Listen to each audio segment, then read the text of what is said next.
The third test we're going to look at is the economic reality test. And the economic reality test focuses on financial considerations. What is the economic reality of this relationship? We're not going to look at the work itself, but instead we're going to focus on the financial reality that accompanies the work. The economic reality test said, let's de-emphasize the idea of control over the work, but instead let's look at the financial relationship between the worker and the employer.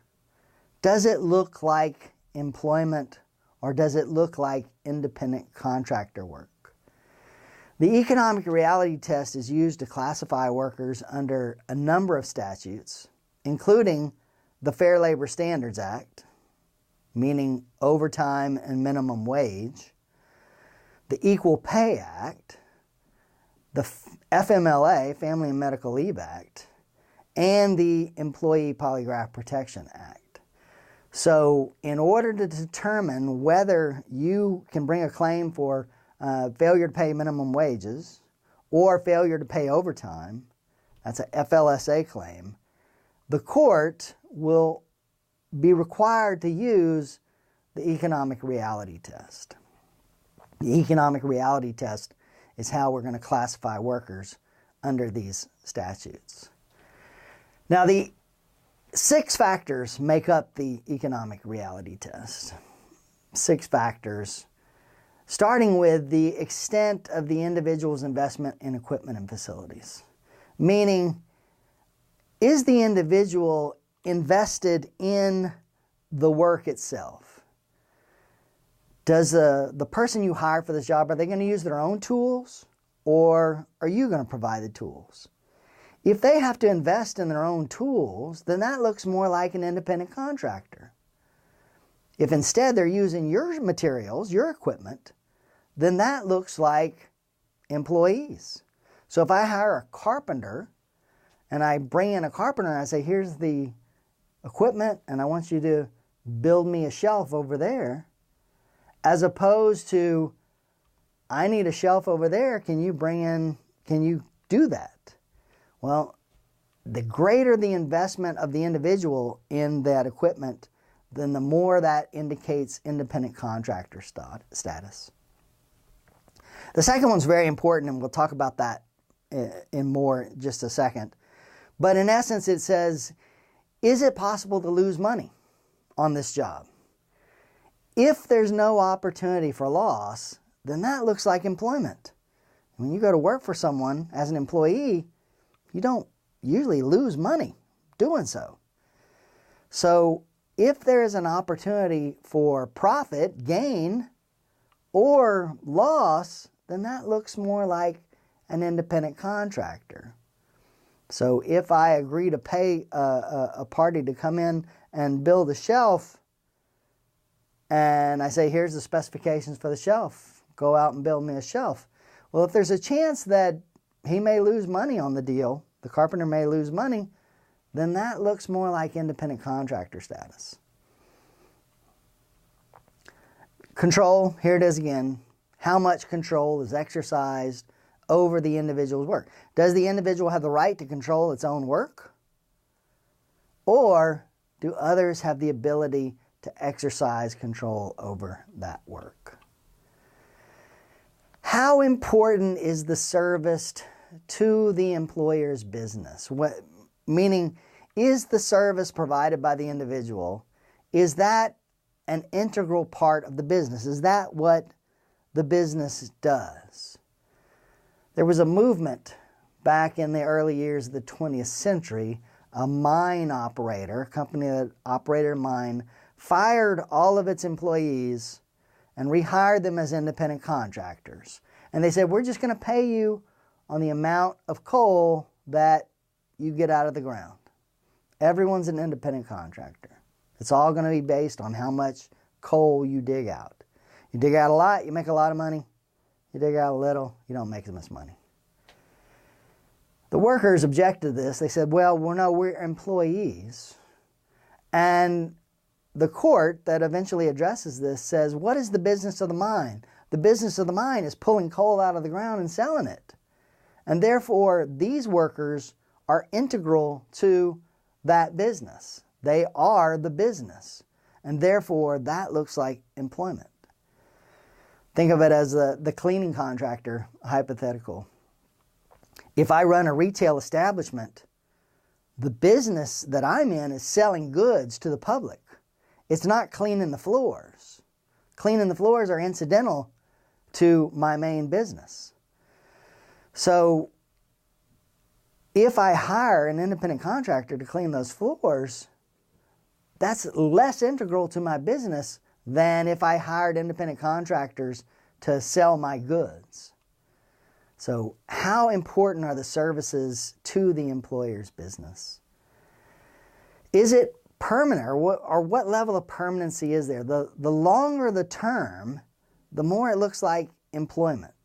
Is this a 3-month job? Is it a 6-month job? Is it a 1-year job? Or is it simply, I'm going to hire you, bring you on to do the work, and then at some point it may end?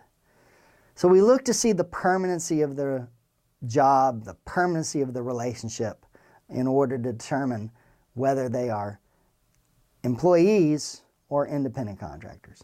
Independent contractor pretty much implies that it's going to be a limited time job. There's a limited scope to this job. And finally, the skill required of the individual. The higher the skill level of the individual, the more likely it is that they are going to be independent contractors. The higher the level of skill, the lower the level of skill, then the more likely it is that they're going to be considered employees. So what's the skill?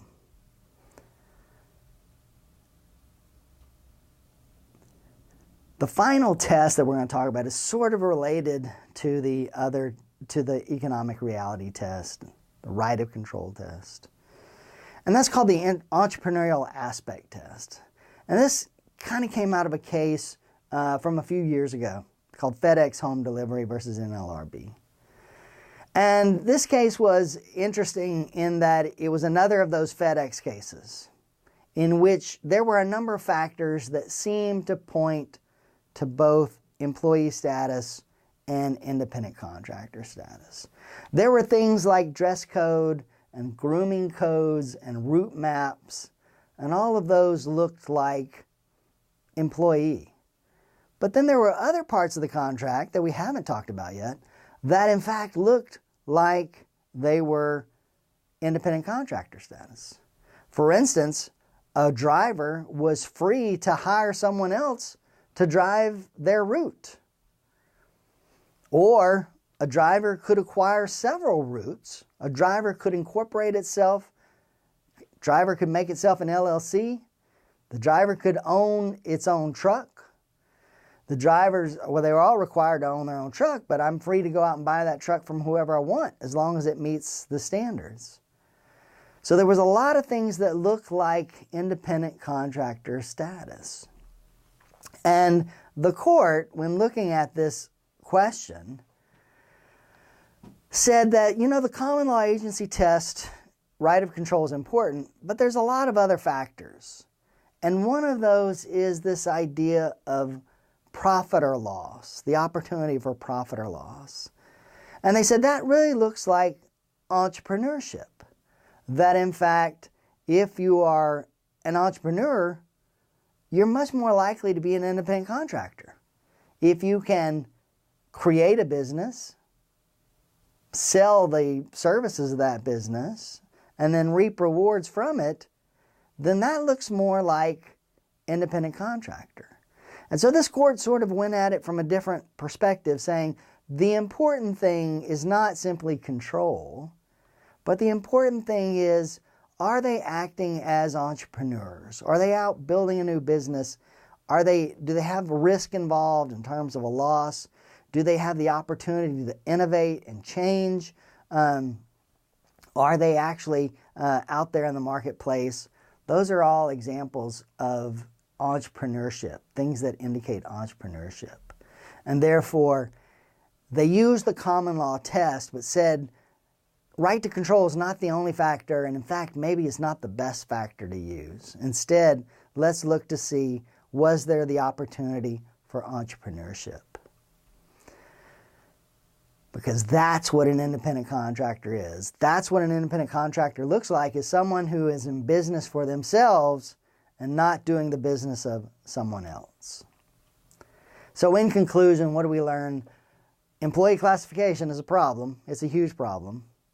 We know that defining worker status is difficult, and that courts use a variety of legal tests to determine employee status. I'll put some more material online about all of these tests. Make sure you read that over. It's a complicated area, and in fact, there's no good answer. There's no definitive way of knowing who's an employer or who's an employee or who's an independent contractor. One of the things I'm going to charge you with doing on a writing requirement is to look at a set of facts and then tell me, are these independent contractors or are they employees? All right, thanks a lot.